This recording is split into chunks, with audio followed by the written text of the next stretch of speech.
Guess what time it is? Technique time. Technique time. Technique time. Technique time. Technique time. Technique time. Look at your watch. What time is it? Technique time. Best time of the day? Technique time.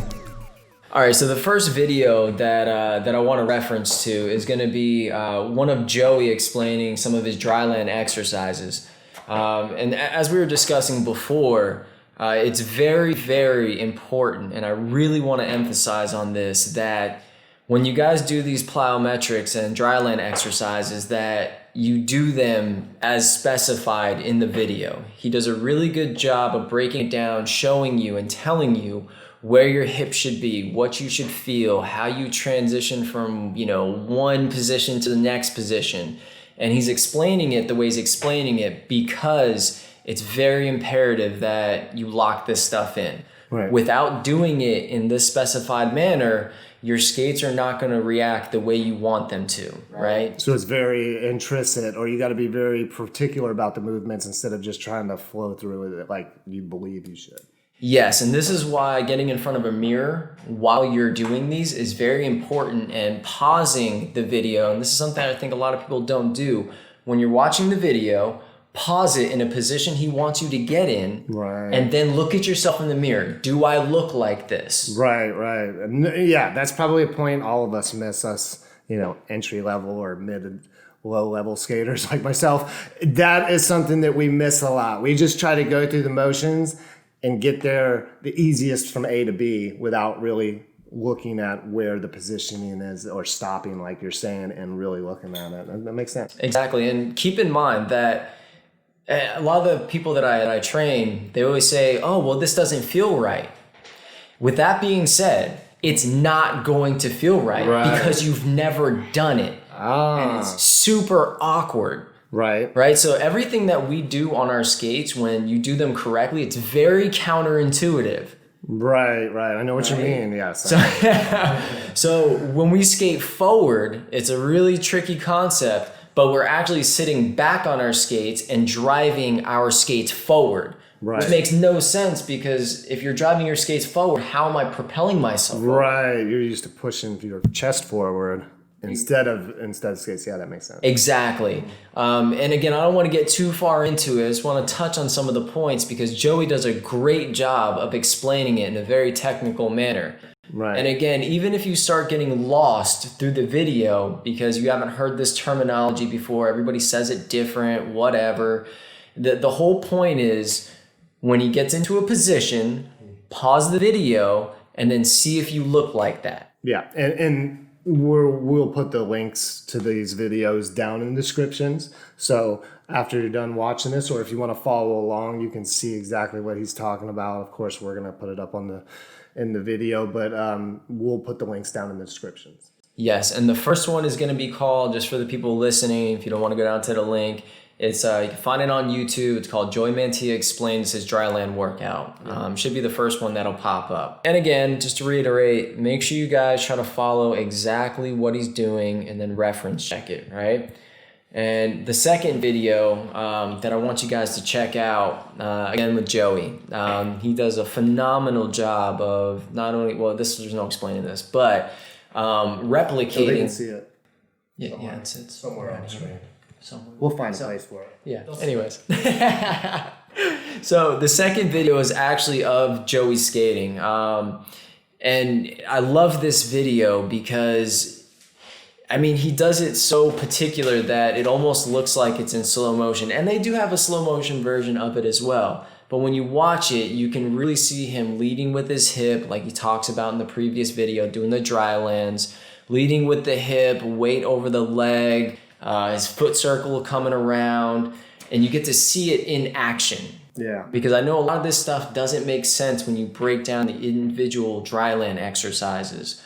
But there is a plan for all of it. They are done for a reason, and they're done in a specific order for a reason, right? So there's a plan for all of it. Yeah, I can imagine, because I know that a lot of inline speed skaters just jump in and they're like, go fast, but they're not looking at the intrinsic the movements of the body like you're talking about. They're not looking and breaking down each movement to see what they just feel, how does that guy going that fast? I'm in great shape. I can't keep up with him. Why? I'm as strong as him. If we went and ran 2 miles, I would beat him. And this and that. And the technique, just these little things of looking at the positioning of the knee, falling behind the other knee, all these things that obviously you understand those things, but us as entry-level skaters, we're just looking at your entire movement and how fast you're going and trying to mimic that on a general level, but definitely looking at these and, following the tips and looking at where the pros like yourself and Joey and Chad and them place their knees and their legs. It's a big thing. So, yeah, I can totally see how this is, very important to look at the particular where their positioning is and stopping the video like you said. And I think that's a practice I'll pick up too, is to stop the video on these parts and see if I can line up like that, because they're not natural. No, they're not natural. Not at all. No, yeah.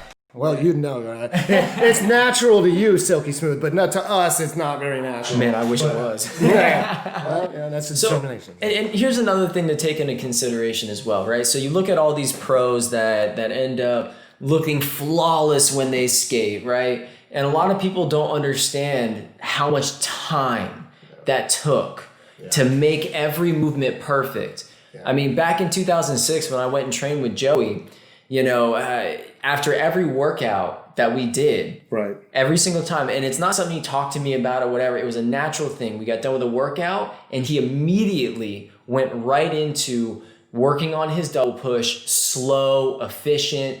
So don't ever think that the guys at the top level don't practice this very slow stuff. And this was mid-season. Right. So you can never stop perfecting your technique. Right. Well, that's what you guys do at the top. You're always working on it. Everybody, is looking from the outside. And it's the way it is in any sport, but especially in speed skating, because we all kind of feel like we're doing the same things. But when you're out there, you just assume that it comes easy to guys like, Jarrett Pauls and the Joeys and the Stellies and all. It just seems like it's natural. And we don't understand that these little tweaks to just the way you place your foot, your knee, your thing, that they make huge differences. And so we just think it comes easy to you, but they don't understand, we don't really understand coming in how much time you've put into perfecting those movements and into cutting out the extra, the loss, and trying to, keep as much energy as possible. Because I remember burning energy for days. My legs were going twice as fast as the guys in my division, and I was like falling behind. And I'm like, how is that possible? But it's not. And as you get a little bit better, like as you grow a little bit, you start to learn that sometimes less is more, and getting that placement is more. And I've that's something we continue to learn as inline speed skaters.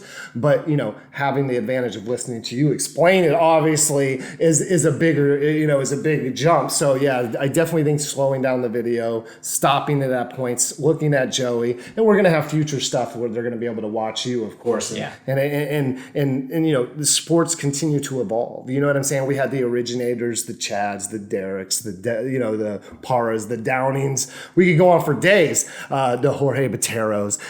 Then we had the Joeys, and we had the Krevlings, and we had the Michael Cheeks, we had that really hard, and we're not forgetting the Julie Glass and all those people, but we see the progression of skating continue to evolve.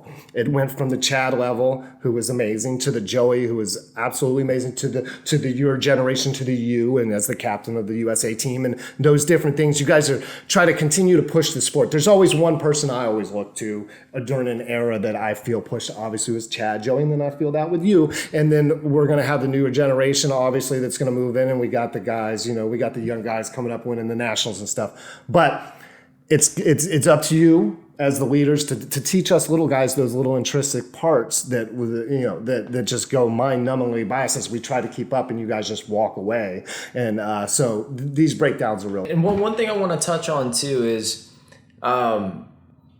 these are things that I never did in the past. Only until about a year or two ago did I really start analyzing video.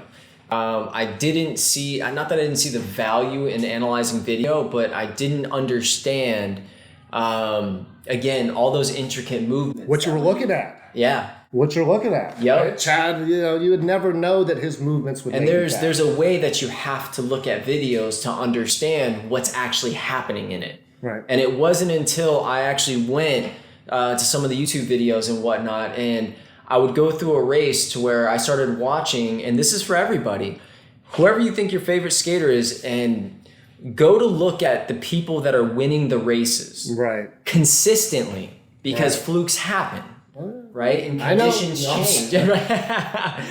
So when you get to the videos, look at the best in the world over a 3-year span in the 100, in the 500, in the 1,000, whatever race you want to get good at, that you think you want to get to a world level at, and look at who's placing top. And then what you do is you actually let the video play. You can watch the video, see their strategy, so on and so forth. Right. But what's important is, what are they doing on their skates? And you'll start to notice a trend. Right. This is what I started finding. That's when I started realizing, oh, this is how I should change my technique. This is what I should be focusing on. Yeah. Oh, the top 5 guys in the world are all doing this one thing, and the rest of the world isn't. Yeah. The people that are winning are doing something very specific. Right. And it's hard to see sometimes, though. It is. It's hard to see. This is why you look at the best in the world, and then you pause, literally. When you get on there, let the video play, you pause it, and then you hit play, pause, play, pause, play, pause, play, pause. And you watch how their bodies shift. Right. What happens with their foot hitting the ground. And this is something we'll get in on more in depth on, different videos and whatnot. Right. But that's what you do. And I realized until you do that, watching a video, you're watching for strategy more than anything. Right, that's what we're looking at, and that's the mistake, right? Yes. We're looking at like the overall awe of when they pulled off from the pack, or when he stuck his foot out for the hawk at the last second or went by the play. But we're not looking at what it took to get him. Yes, and that's when I went to the last World Championships in 2017, was the last year that I went. I was in really good shape, and even 2016, really good shape. And I couldn't understand why I was getting beat by these international guys. I'm like, I'm in the pack, but there's something that I'm missing. I'm stepping with them, but they're pulling away. I do weight training, I do plyometrics. Right. I trained as much as I thought I possibly could, but there was something still missing. And when I had Sebastian Kano? No, Guzman from Venezuela, when he came blasting by me in a 500, when I'm in a full-out sprint, it looked like he was just effortlessly going by me. And then I saw a picture from it, and I was like, why does he look so much different than I do technically? Right. His legs are way bigger than mine, but technically. Yeah.